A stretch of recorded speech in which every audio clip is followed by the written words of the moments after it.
iyo nibutse ineza umwami yangiriye, nibuka ahantu habi yankuye ndi hafi gupfa, numva ibinezaneza bivanze n'amarira, nkabura icyo nakwitura Yesu. Mwami wanjye Yesu, siho ukwiye ikuzo, abatuye ku isi bose baguhimbaze, wemeye kumanikwa, ushaka yuko nkira, nzahora ngushima iteka ryose. Mwami wanjye Yesu, siho ukwiye ikuzo, abatuye ku isi bose baguhimbaze, wemeye kumanikwa, ushaka yuko nkira, nzahora ngushima iteka ryose.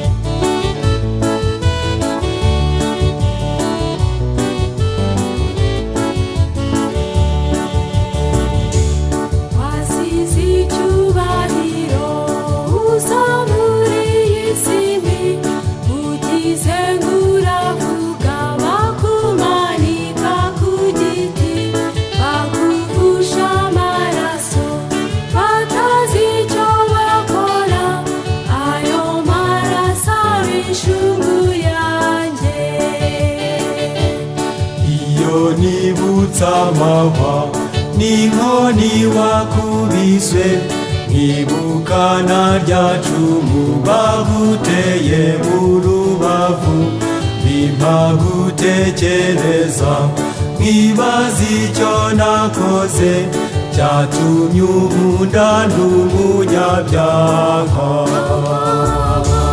Mwami wanjye Yesu, siho ukwiye ikuzo, abatuye ku isi bose baguhimbaze, wemeye kumanikwa, ushaka yuko nkira, nzahora ngushima iteka ryose.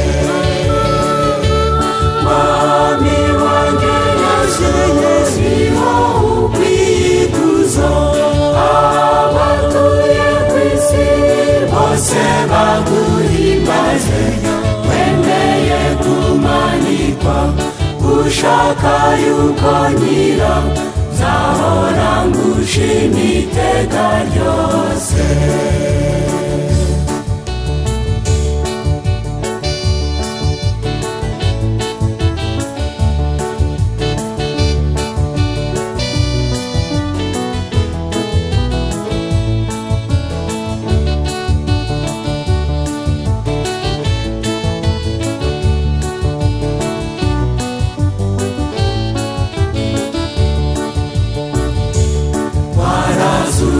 Mukiza none ubu uri mw'ijuru, uricaye ku ntebe ureba ibyo dukora, bijya bikubabaza, tuguye mu mitego, tugusabye kuduha imbaraga.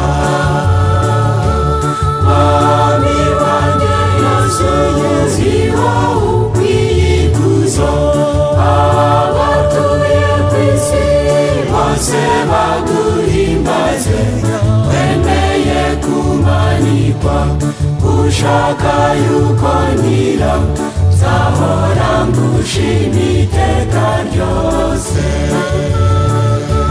Mwami wanjye Yesu, siho ukwiye ikuzo, abatuye ku isi bose baguhimbaze, wemeye kumanikwa, ushaka yuko nkira, nzahora ngushima iteka ryose. ushima iteka